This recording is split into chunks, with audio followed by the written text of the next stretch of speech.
Bonjour à toutes et à tous et bienvenue dans le podcast Au cœur de l'éveil, un espace dédié au développement spirituel, à l'autonomie et à l'empuissancement.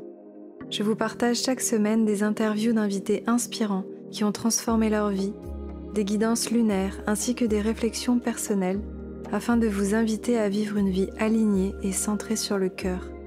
Je suis Aurore, coach spirituelle, guide holistique et éclaireuse. J'accompagne de nombreuses personnes à manifester leurs aspirations et à oser incarner leur liberté. Je propose du coaching, des programmes, formations et de nombreux contenus pour inviter chacun à vivre une vie consciente et épanouie. Je vous souhaite un doux moment d'écoute, beaucoup d'amour et de lumière. Bonjour, je suis ravie de vous retrouver aujourd'hui dans ce podcast avec une nouvelle interview éveillée avec Amanda, que j'ai la joie de recevoir dans cet espace. Comment tu vas, Amanda ? Écoute, super, merci à toi de m'avoir invitée, c'est avec grand plaisir. Avec ton joli accent chantant, tu es où ? Je suis à Saint-Rémy-de-Provence, donc en Provence, c'est de là que vient mon accent. Ah, super, ça fait du bien, ça nous amène un peu le soleil. Surtout que là, à l'heure où on enregistre le podcast à Lyon, j'ai un ciel gris, on se croirait en octobre. Je te rassure, moi il est un peu gris aussi. Peut-être un peu moins, mais pas loin.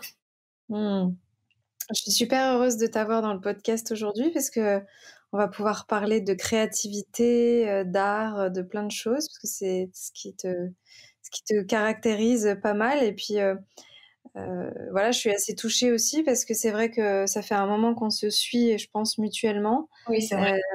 J'avais eu la joie de recevoir une de tes aquarelles il y a quelques années. Je sais plus exactement quand c'était, je crois que c'était il y a peut-être 3 ans. Ouais, c'était vraiment le début de quand je me suis lancée dans l'aquarelle. Voilà, tu m'avais fait un très joli portrait énergétique avec des lunes, enfin c'était très beau, je me rappelle, je l'ai encore chez moi. Est-ce que tu pourrais te présenter et dire un petit peu qu'est-ce que tu fais et comment tu en es arrivée aujourd'hui à être dans cet univers artistique qui est le tien ? Alors, donc, du coup, je m'appelle Amandine, mais voilà, donc on appelle plus le nom de Wild Amanda. J'ai 26 ans et ça fait 3 ans maintenant que je suis illustratrice, surtout à l'aquarelle. Là, je m'ouvre un peu au digital, mais c'est vrai qu'à la base, c'est l'aquarelle. Et en fait, il y a plusieurs années, j'avais ouvert un compte Instagram où je parlais un peu de recettes végétariennes, etc., mais sans plus. Jusqu'au jour où j'ai testé l'aquarelle, j'ai partagé 2-3 stories. Les gens adoraient, j'avais à peu près 1000 abonnés à l'époque. Et en fait, c'est comme ça que ça s'est lancé. De fil en aiguille, j'ai ouvert une boutique sur Etsy, etc. Et par la suite, j'ai été contactée par les oracles d'Isa pour illustrer ces oracles avec les éditions Très Daniel. Voilà, donc du coup, par la suite, voilà, ça fait 3 ans que je fais ça. J'ai créé mon propre oracle, j'ai illustré plusieurs livres, j'ai ma boutique en ligne et maintenant je vis totalement de mon aquarelle depuis environ 2 ans. C'est génial, c'est allé vite, hein ? Oui, franchement, je pense que j'ai eu pas mal de chance. J'étais au bon endroit au bon moment, à mon avis, et ouais, ça a vraiment bien marché. Et puis tu as été assez efficace et créative parce que tu as créé beaucoup de projets en peu de temps aussi. Oui, c'est ça. C'est vrai que quand j'ai été lancée avec les oracles d'Isa, au final, vu qu'on a été contacté après par la maison d'édition, on a fait 5 oracles, donc ça a été très très vite. Et puis voilà, après moi j'avais mes projets aussi sur ma boutique. Et puis là, cette année, j'ai été contactée par La Roue, Sachette. Donc j'ai eu plein de projets en même temps et j'ai aussi un peu commencé les retraites de yoga. Malheureusement, avec la crise, etc., ça a été un peu compliqué, j'ai pas pu tout faire. Mais voilà, c'est un peu les gros projets que j'ai réalisés ces derniers temps. Ah oui, tu as fait une retraite avec Tina, non ? Mais justement, c'était prévu parce que Tina est une grande amie à moi, donc du coup, on voulait un peu mêler nos deux univers. Et finalement, on a dû l'annuler à cause du confinement. Mais j'avais fait des ateliers aquarelles avec Camille Visage pour ses retraites aussi, donc c'était un peu comme ça que j'avais commencé. Tina Fleur, que j'ai interviewée dans un podcast il n'y a pas longtemps, si vous voulez aller écouter son interview, c'était chouette. Et alors, comment est-ce que tu en es venue justement à cet univers d'aquarelle ? Parce que c'était pas forcément ce que tu faisais à la base. Est-ce que tu as fait des formations ? Comment ça s'est développé tout ça ? Alors, je n'ai aucune formation, c'est vraiment venu à moi comme ça parce qu'à la base, j'ai un CAP coiffure, donc rien à voir. Après, j'ai travaillé 4 ans dans une mairie au service communication parce que je me suis rendu compte que j'étais plus attirée par tout ce qui était digital, plus créatif, etc., que tout ce qui était coiffure. Et en fait, voilà, c'est quand j'ai ouvert mon compte Instagram, c'était pas du tout pour parler de ça. Et en fait, quand je travaillais à la mairie, donc c'est là, à ce moment-là que j'ai ouvert mon compte Instagram, il est arrivé un moment où en fait, j'étais pas vraiment très épanouie dans mon travail, etc. Donc, je me suis mis en quête de trouver quelque chose qui me parle vraiment, parce qu'au final, on passe le plus de temps au travail. Donc, je me suis dit autant trouver quelque chose qui me fasse vibrer. Et en fait, du jour au lendemain, j'ai eu une envie soudaine de tester l'aquarelle alors que je n'ai jamais peint ou autre avant. Voilà, et ça s'est vraiment fait comme ça. J'étais inspirée par faire des ronds, des pleines lunes. Donc ça s'est fait très intuitivement. En fait, c'est pour ça qu'après, j'ai créé les aquarelles intuitives. Ça s'est fait tout seul. Hmm. Et donc, quand tu parles d'aquarelle intuitive, est-ce que tu peux nous expliquer un petit peu c'est quoi ton processus, comment ça fonctionne? Alors maintenant, c'est devenu un peu plus général, mes aquarelles intuitives, parce qu'en fait, au début, c'était vraiment, je demandais une photo de la personne, comme j'ai fait du coup pour ton portrait. Donc c'était soit sous forme de portrait avec un personnage qui représente la personne, soit sous forme de lune intuitive, où c'était vraiment une lune avec des éléments, etc. Et donc à partir de la photo de la personne et de quelques informations, je mettais en fait en forme une énergie, on va dire, l'amour de soi, ou ça dépend ce que voulait la personne, en fait, ce dont elle avait besoin. Et à partir de là, je faisais une aquarelle. Donc c'est pour ça que j'appelais ça une aquarelle intuitive, parce qu'elle était vraiment connectée à mon intuition par rapport à ce que je captais sur l'image, les mails échangés avec la personne, etc. Maintenant, c'est vrai que c'est un peu plus général, parce qu'en fait, dans mon travail, en général, j'aime bien être vraiment en mode intuitive, et dans toutes mes créations, c'est ce que je fais. J'ai pas vraiment d'idées de base et je me laisse guider, quoi. Hmm. Oui, donc au final, l'intuition, elle a une place assez centrale dans tout ce que tu fais. Oui, c'est vrai que c'est vraiment à partir de cette façon-là de travailler que tout arrive, en fait, dans tout ce que je fais, même dans ma vie en général.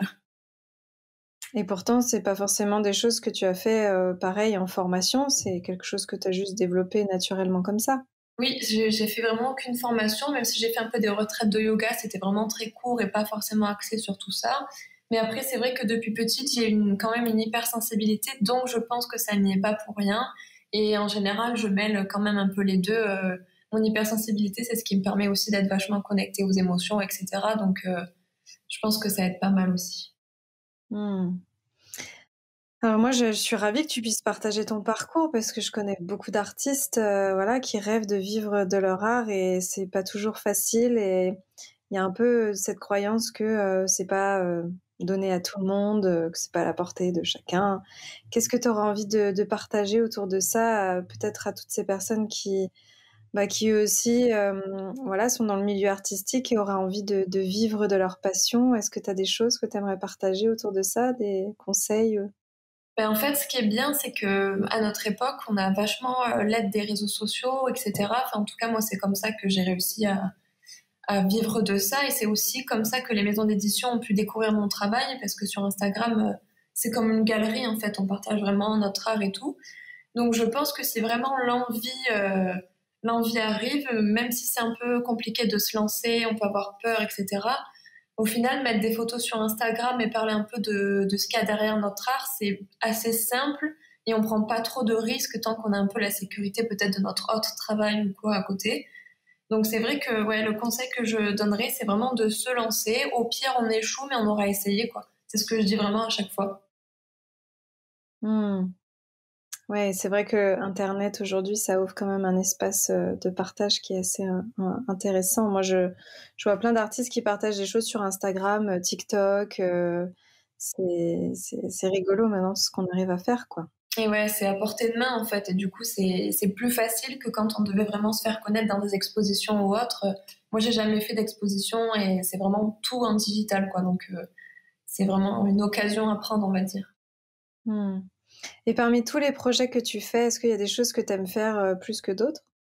Bah là, en fait, c'est vrai que je commence tout juste à arrêter les aquarelles intuitives, donc qui sont sur demande à la personne, parce que je ressens vraiment l'envie de laisser ma créativité faire et l'inspiration venir vraiment spontanément, quoi. Parce que quand c'est sur demande, on a un planning à respecter, etc. Et puis des fois, on n'est pas vraiment très inspiré ou autre.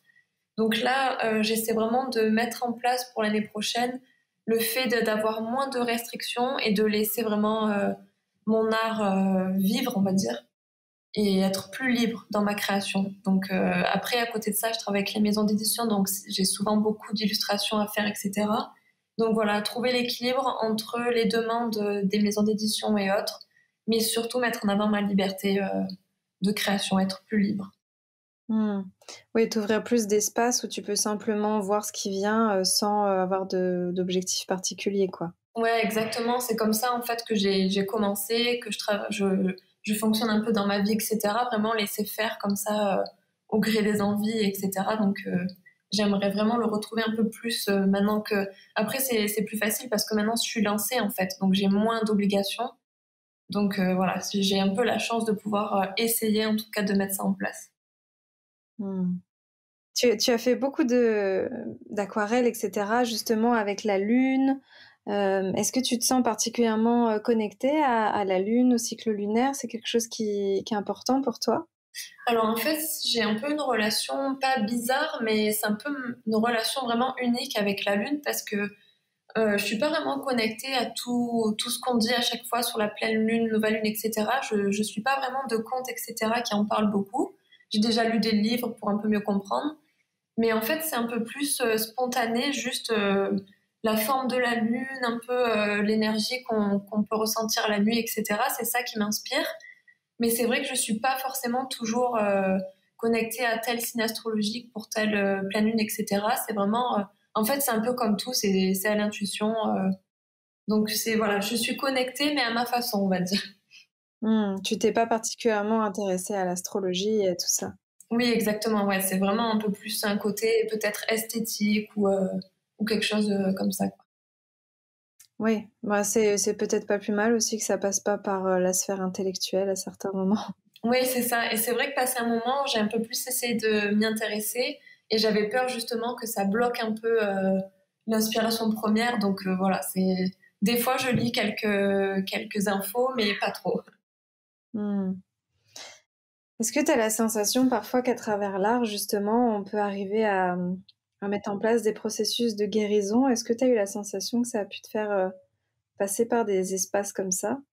Ah ouais, totalement. Ben, en fait, mon hypersensibilité, depuis que je suis petite, j'ai un peu du mal à la vivre. Et en fait, quand j'ai découvert l'aquarelle, j'ai un peu tout mis dans l'aquarelle, toutes mes émotions, etc. Et surtout aussi dans mes partages sur les réseaux sociaux et sur mon blog, parce que avant même de faire de l'aquarelle, je parlais de mes crises d'angoisse, même mon hypersensibilité, etc. sur mon blog. Et c'est comme ça aussi qu'il y a plein de gens qui m'ont découvert. Donc c'est vrai que c'est vraiment un tout, l'écriture, l'art, etc. m'a beaucoup aidée. Et en fait, grâce à tout ça, vu que c'est devenu mon travail, j'ai aussi gagné une meilleure confiance en moi parce que j'ai vu que mes idées, mes projets fonctionnaient, plaisaient. Donc ouais, je suis passée par pas mal de passages et ça m'a énormément aidée, même dans mon évolution personnelle au final. Et est-ce que peut-être ces angoisses que tu avais, c'était ta créativité qui ne s'exprimait pas, tu penses? Je pense que ça y fait aussi, mais bon, j'ai toujours encore des angoisses. C'est plutôt lié à des phobies, etc., dues à ma naissance. Ou voilà, c'est vraiment des choses précises. Mais par contre, mon bien-être de vie intérieure, etc., a vraiment été amélioré par la créativité, ça c'est sûr. Hmm. Est-ce que c'est justement quelque chose que tu as envie de partager maintenant quand tu parlais de retraite? Est-ce que tu as envie de partager des choses autour de l'art pour pouvoir permettre à des gens d'avoir accès à ce genre de choses? Oui, bah, j'ai découvert ça dans mes ateliers aquarelles. En fait, j'ai dû créer une méditation. C'est comme ça que j'avais envie de débuter mon atelier, alors que je n'ai jamais écrit des méditations ou ce genre de choses, même animé des ateliers comme ça. Donc, j'ai un peu découvert ce côté du métier, on va dire, qui est encore plus de partager niveau émotion, etc. Mais c'est vrai que je reste toujours à préférer être de mon côté en fait pour créer mon art vraiment dans ma petite maison avec mes crayons et ma peinture. Donc c'est moins un côté qui m'attire, on va dire, mais j'ai bien aimé quand même découvrir ça dans les ateliers et j'aimerais le faire encore quelques fois, mais pas que ça devienne vraiment le point principal de mon métier, quoi. Hmm. Ok, ouais, je vois. C'est quoi tes signes astrologiques par curiosité? Alors je suis bélier ascendant balance, Ah, un peu les je vois. opposés. Ouais, mais c'est intéressant, ça s'équilibre. Il y a l'enthousiasme du bélier et l'harmonie de la balance. La balance, c'est très connecté à l'art, donc c'est intéressant. Et ouais, c'est vrai que je pense que le bélier aussi m'a aidé un peu à foncer tête baissée dans mes projets parce que peut-être que sinon j'aurais été un peu arrêtée par mes peurs ou autre. Oui, à pas trop te poser de questions, à savoir si tu pouvais, si tu étais légitime ou pas, peut-être. Ouais, exactement. Et est-ce qu'aujourd'hui, il y a des grands projets ou des rêves que tu aimerais réaliser et peut-être que tu t'es pas encore autorisé? Si tu pouvais faire tout ce que tu voulais, est-ce qu'il y a des choses qui te donnent envie? Du coup, là, j'ai déjà réalisé un de mes rêves qui était d'écrire et d'illustrer mon propre oracle. Donc, il n'est pas encore sorti. Il sortira en octobre avec les éditions Larousse. Donc, j'ai Ah, déjà, super. voilà, ça, c'était le gros projet de l'année. Mais après, c'est vrai que j'ai plus des projets, on va dire, peut-être de boutique qui mêleraient un peu toutes mes passions. Donc, ce serait l'art, la lecture avec une bibliothèque. Et j'adore aussi faire les vides-greniers, tout ce qui est décoration, etc. Donc, c'est vrai qu'un des grands, grands rêves, ce serait d'avoir une petite boutique, peut-être dans mon village, avec des objets chinés, un endroit un peu pour se poser pour boire un thé. Enfin, vraiment un mélange de tout ça. Voilà, ça serait vraiment le gros, gros rêve. Et sinon, je me laisse un peu guider par des petites envies, quoi. Hmm. Ouais, c'est un beau rêve. Comment t'as vécu, toi, toute la période là, dans laquelle on est encore un peu ces histoires de confinement, etc. J'imagine, bon, j'ai vu que moi, les artistes en général, bon, eux, ils étaient plutôt dans leur zone de confort, un peu dans leur grotte à créer. C'est ça. Comment ça a été pour toi, toute cette période-là? Alors, le premier confinement, je l'ai très, très bien vécu. Je pense que c'est un des moments où je me suis sentie le mieux dans ma vie. Parce que, comme je Hmm. dis, en fait, j'habitais toute seule, donc je suis retournée vivre chez mes parents le temps du confinement pour avoir un peu un extérieur, etc.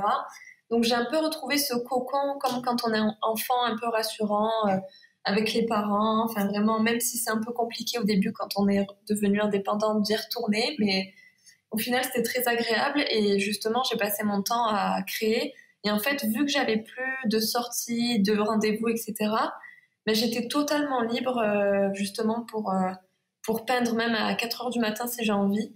Donc c'était vraiment un cocon très rassurant. Par contre, après, là, les derniers temps, c'est vrai que ça a été un peu plus compliqué parce que justement, rester enfermé là au bout d'un moment, c'était un peu long. Mais voilà, le premier, en tout cas, c'était génial de mon côté. Hmm. Ouais, ça a été initiatique pour pas mal de monde, ce retour à soi au final. Ouais, c'est ça. Est-ce que tu aimerais étendre l'art à d'autres supports? Tu vois, je pense au painting ou ce genre de choses. Est-ce que tu as eu envie d'expérimenter aussi de l'art sous d'autres formes? Déjà, au tout début, j'ai commencé justement qu'avec l'aquarelle. Après, j'ai découvert un peu tout ce qui est digital parce que je travaille maintenant sur un iPad. Donc, ça a été un peu une découverte parce que c'est vraiment très différent de l'aquarelle. Et là, je commence à tester de plus en plus l'acrylique. Donc là, c'est sur des vraies toiles et c'est pas du tout... Il y a plus de matière en fait parce que l'aquarelle, c'est vraiment de l'eau. Donc c'est vrai que travailler un peu plus la matière, ça me plaît beaucoup. Et body painting, pas vraiment parce que je pense que ça irait pas trop avec mon style ou faudra que je teste un jour, mais c'est pas une des premières idées que j'ai eues. Par contre, j'aimerais bien là faire un peu une collection de vêtements avec mon art et aussi en fait j'ai trouvé des jolies tasses et j'ai de la peinture pour céramique. Donc voilà, j'aimerais aussi pourquoi pas tester sur des supports un peu plus dans ce style quoi. Ah oui. Et toi, quand tu es en processus créatif, est-ce que tu as une certaine façon de te mettre dans ton espace créatif? Tu vois, comment ça se passe quand tu te dis, bon, allez, là, alors j'imagine que c'est différent quand tu dois créer un projet et quand tu te laisses un peu plus porter. Mais comment ça se passe de ton côté quand voilà, tu as envie de te mettre dans cette certaine énergie? Est-ce que tu as un rituel particulier ou comment ça fonctionne un petit peu si c'est les backstage de Wild Amanda? Alors, comme tu dis, en fait, il y a deux façons. Quand c'est un projet que j'ai, par exemple, avec une maison d'édition et que j'ai tant d'illustrations à fournir, ce que je fais au tout début, c'est que je regarde un peu des magazines, je vais un peu sur Pinterest, etc., pour voir un peu l'énergie, les couleurs que je vais suivre, en fait, tout au long du projet, pour que ce soit un peu moins flou, en fait, dans mon esprit. Et après, là, ça fonctionne vraiment. Je me lève le matin et j'ai ma journée de travail avec mon planning. Par contre, quand je suis vraiment en liberté créative, en général, c'est plus le soir que je suis inspirée dès qu'il y a la nuit qui tombe. Peut-être, je suis sûrement pas la seule. Et en fait, souvent, je me mets une musique assez douce, etc., qui m'inspire et je me mets vraiment. Voilà, j'ai que la musique, je prends mes pinceaux et j'ai aucune idée de ce que je vais faire et je laisse faire. Et là, quand j'ai découvert l'acrylique, je me mets un drap par terre et pareil, je suis vraiment comme dans un atelier, pieds nus. Et Mhm. ouais, c'est plus dans ce style-là avec toujours une musique à côté un peu inspirante. Ouais, tu travailles beaucoup avec de la musique. Ouais, en général, à part voilà, quand c'est mes journées de travail, j'alterne un peu entre musique, vidéo, etc. Mais quand c'est mes moments liberté, c'est vraiment avec de la musique. Hmm. Et on parlait tout à l'heure de la lune et du yoga, des retraites que tu as pu faire. Là, j'imagine que toi, la spiritualité, c'est quelque chose qui est important aussi dans ta vie. Alors en fait, par rapport à mon hypersensibilité et aussi un événement un peu douloureux que j'ai vécu à 18 ans, qui est la perte de mon frère, j'ai énormément lu de livres autour de ça parce que je sentais que j'avais besoin d'aide en fait pour trouver un mieux-être, on va dire, et comprendre un peu tout ce qui est autour de la mort, etc. C'est parce que ça fait quand même partie de la vie et c'est ce que j'ai vécu du coup. Donc c'est vrai que je me suis lancée là-dedans quand j'avais 18-19 ans au final. Donc j'ai lu énormément de livres, écouté des vidéos sur la spiritualité et ça m'a beaucoup guidée et ça m'a appris à ouvrir un peu mon esprit parce que mes parents, par exemple, ou ma famille sont pas forcément attirés par ce genre de choses. Et même le végétarisme aussi, c'est quelque chose qui m'a tout de suite parlé, que j'ai mis en place, etc. Donc c'est un peu ce qui m'a construit dans mon adolescence au final. Et maintenant, la spiritualité, en fait, c'est un peu comme si elle était ancrée dans ma vie. J'ai plus trop besoin de lire beaucoup de choses, de vraiment être à fond dedans parce que c'est un peu inclus et c'est un peu une façon de penser, en fait. J'ai eu besoin de m'éloigner un peu du trop sur Instagram, trop spirituel, etc., par exemple. Et voilà, vraiment, c'est un mode de vie, en fait, maintenant. Donc, ça fait forcément partie de ma vie et de mon art, mais c'est un peu plus équilibré, on va dire.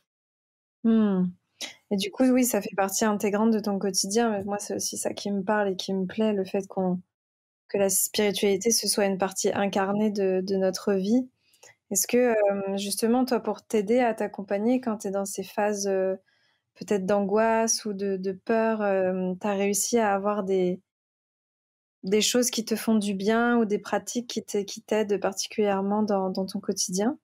Ben moi, ce qui m'aide le plus, c'est vraiment de me connecter à la nature, donc que ce soit en marchant pieds nus dans l'herbe, dans la pinède à côté de chez moi, et surtout là, depuis que j'ai une terrasse, j'ai beaucoup de plantes, et au final, je me suis rendu compte que c'est ce qui m'apaisait le plus, donc ça fait quand même partie de la spiritualité parce que voilà, on est vraiment connecté à la terre, etc.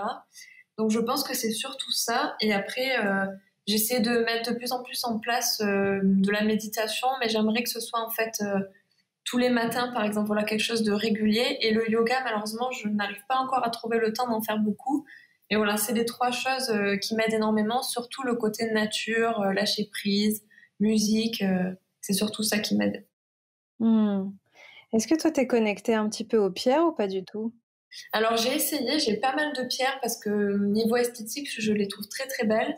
Mais après, je n'ai pas vraiment vu d'effet, on va dire, sur moi. Donc je pense que je n'ai pas forcément la grande connexion avec les pierres, même si j'en ai beaucoup et que voilà, je les trouve très très belles.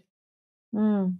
Après, c'est vrai que les pierres, c'est très personnel. Il faut passer du temps avec, vraiment observer en conscience ce qui se passe. C'est pas toujours évident. Ouais, exactement, oui. C'est vrai que moi, c'est un peu plus, au final, toujours la même chose, tout ce qui est musique. C'est vraiment ce côté-là qui m'aide le plus et avec lequel je suis plus connectée. Mmh. Et au-delà des oracles, est-ce qu'il y a des processus de co-création que tu aimes particulièrement faire ou mettre en place ou des choses qui t'inspirent? Moi, je sais que dans la co-création, ça me nourrit beaucoup. Je sais que j'apprends, ça me permet de grandir. Est-ce que toi, tu sens qu'il y a des co-créations que tu aimerais mettre en place ou certaines qui t'ont peut-être fait grandir plus que d'autres? Bah, déjà, une des plus belles collaborations que j'ai, ça tombe bien parce que tu l'as interviewée, c'est avec Tina. En fait, on s'est rencontrés sur Instagram et on habitait juste à côté, sauf qu'on s'est pas vus pendant 1 an. Et le jour où on s'est rencontrés, en fait, on avait des rendez-vous, sauf qu'on a tout oublié. On a parlé toute l'après-midi sans s'arrêter. Et en fait, grâce à elle, vraiment, j'ai pu me connecter justement à me sentir légitime, on va dire, à organiser des ateliers, des méditations, etc. pour mes retraites de yoga. Donc, je pense que ça a été vraiment la plus belle co-création que j'ai faite, qui m'a aidée sur le plan professionnel comme personnel. Et après, là, ce que j'aime beaucoup aussi faire, c'est que je travaille avec Camille Visage, encore une fois, pour ses livres, et je fais ses couvertures. Et donc, voilà, c'est à chaque fois, on s'appelle, on parle un peu des idées qu'on a toutes les deux. Voilà, ça, c'est les plus belles co-créations. Et après, je sais pas, peut-être à venir, il y en aura d'autres, mais c'est vraiment les deux qui me viennent en tête et que j'ai adoré faire. Et puis tu avais fait des logos aussi, non? Oui, ça j'en fais plusieurs par mois. C'est vraiment une partie qui prend pas mal de place, on va dire, dans mon métier. Et ça c'est pareil. En fait, je mêle intuition et idée de la personne pour que ça corresponde quand même à l'image de son entreprise ou etc. Donc voilà, ça aussi, ça fait partie des collaborations aussi qui sont très intéressantes parce que des fois, il y a des idées que les clients ont et que j'aurais pas eu.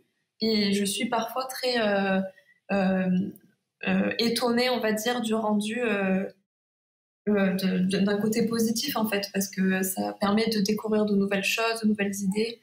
Donc ça fait partie aussi des créations que j'ai au quotidien. Mmh. Ouais, donc tu peux vraiment aussi mettre ton art au service de pas mal d'entrepreneurs qui ont besoin de se créer des identités et des univers au final. Oui, c'est ça. Et en plus, moi, c'est que des logos à l'aquarelle, donc ça peut pas forcément correspondre à tout le monde, parce que des fois, on aimerait plutôt avoir un logo très simplifié, en très noir et blanc, etc. Donc moi, c'est assez original, on va dire, parce que voilà, ça reprend un peu mon idée d'aquarelle intuitive et c'est tout à l'aquarelle. Donc ça peut correspondre à certaines personnes plus que d'autres logos, par exemple. Mmh.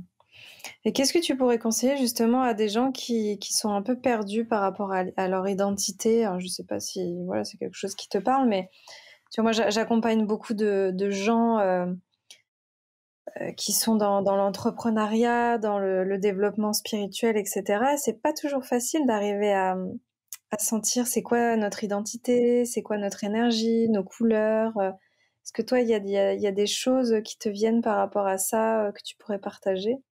Et c'est vrai que c'est pas facile. Mais en fait, ce que je dis souvent aux gens, ça peut paraître très simple, mais c'est de voir ce qu'elles aiment faire au quotidien sans qu'elles soient obligées de le faire, en fait. Par exemple, moi, c'est le jardinage, la peinture, etc. Mais ça peut être très différent d'une personne à l'autre. Ça peut être le sport. Donc, je pense que ce qui est bien, c'est d'essayer de voir ce qu'on aime faire sans qu'on soit obligé de le faire et qu'on le fait avec plaisir. Et après, vraiment d'être à l'écoute de ses envies. Des fois, il y a plein d'envies auxquelles on pense et qu'on met pas en place parce que soit c'est un peu compliqué financièrement, on se sent pas légitime, on se dit que c'est trop compliqué. Mais si on fait étape par étape, peut-être que ça peut nous permettre d'être un peu plus sur le chemin qu'on aimerait prendre et surtout sur le chemin de notre identité profonde, on va dire. Donc je pense que ouais, c'est un peu un mélange d'être à l'écoute de soi, pas trop faire attention au regard des autres parce que c'est ce qui peut nous bloquer aussi et voir ce qu'on aime faire au quotidien. Mmh. Là, tu as dit un mot financièrement, ça m'a fait tilter aussi. C'est un sujet parfois qui revient quand je parle avec des artistes. Est-ce que ça va, ça n'a pas été trop compliqué, entre guillemets, de vendre des choses que tu avais créées? Moi, je sais que c'est des discussions que j'ai. Ma maman fait de la peinture acrylique et elle a fait plein de tableaux. Il y en a partout chez nous. Mais par contre, après, quand il faut vendre les œuvres, etc., je sais que c'est toujours un peu difficile pour les artistes. Comment ça a été, toi, ton rapport entre ton art et l'aspect financier? Et c'est vrai que ça a été pareil, étape par étape, parce que alors j'ai eu la chance dès que j'ai mis une photo en fait de mes aquarelles d'avoir des gens intéressés, alors que à la base je ne comptais pas les vendre. C'était vraiment comme on testait un sport, en fait j'ai testé une activité, on va dire. Donc c'est vrai qu'à ce niveau-là j'ai été aidée parce que j'ai pas eu besoin de trouver des façons de le vendre, c'est venu à moi comme ça. Mais par contre, là où j'ai dû faire un travail, c'est qu'en fait, mes prix étaient très très bas. Je vendais une dizaine d'euros en fait les aquarelles alors qu'elles étaient vraiment uniques, Ah faites pour oui. la personne. Donc j'ai dû vraiment faire un gros travail sur le fait d'avoir plus confiance en moi, en ce que je vais envoyer à la personne, et puis de me dire si ça plaît, c'est pas pour rien en fait, c'est que voilà, je peux le mettre un peu plus cher, etc. Parce que sinon, on n'arrive jamais vraiment à vivre de notre art en fait. Donc voilà, le plus dur en fait, c'est vraiment peut-être même si on fait étape par étape, même si on les met pas cher au début pour se lancer, peut-être pour s'aider vraiment à passer le pas. Après, il faut pas avoir peur, voilà, de revoir ses prix, les vendre au bon prix pour que ce soit bien pour nous et aussi que ce soit dans les prix du marché, etc., que ça plaise. Donc voilà, le plus dur pour moi, ça a été ça, mais c'est vrai que voilà, j'ai été aidée par les réseaux sociaux, donc encore une fois, essayer de les mettre sur Instagram en faisant de jolies photos, les mettre en avant, parler un peu de comment on est arrivé à cette création. Je pense que c'est voilà un petit mélange de tout ça qui fait que ça peut être un peu plus facile. Mmh. Oui, quand on voit qu'au début, voilà, effectivement, peut-être 10 € pour une aquarelle intuitive qui te demandait beaucoup de temps. Et jusqu'à aujourd'hui, il y a eu du temps qui est passé, et ça, c'est chouette. Effectivement, les choses se font petit à petit. Moi, je pense que quand on est intègre avec son prix et que de toute façon, on s'autorise à explorer différentes choses, après, ça se met en place petit à petit, quoi. Oui, exactement. Je pense qu'il faut aussi faire confiance en la vie, entre grosses guillemets. Ça nous amène toujours en général sur les bons chemins, quoi. Mmh. Ah, c'est inspirant tout ça, ça m'a donné envie de ressortir mes pinceaux. Ah bah, génial. C'est une bonne Ah, je m'en sers pas beaucoup. J'ai eu une phase, il y a quoi? Il y a quelques années où je m'y étais un petit peu remise, et puis bon, je pense que c'est des habitudes à mettre en place, oui, mais c'est ça ça. fait du bien de se décharger un petit peu la tête. Avant qu'on arrive à la fin de cette interview, moi je pose souvent la question, par rapport à tout ce qu'on est en train de vivre en ce moment, ce changement de paradigme, etc. Comment est-ce que toi tu le vois, le nouveau monde, et comment est-ce que tu aimerais y contribuer? Alors bah, déjà, j'ai pu voir quand même une grande évolution sur plein de sujets, que ce soit l'écologie, le féminisme, etc. Donc je pense que la nouvelle génération, on va dire, donc ceux qui sont encore plus jeunes que moi, ont des bonnes idées. Je pense qu'elles ont vu qu'il y avait plein de choses sur lesquelles il fallait travailler, il fallait parler, etc. Donc je suis plutôt confiante malgré les crises que nous passons en ce moment.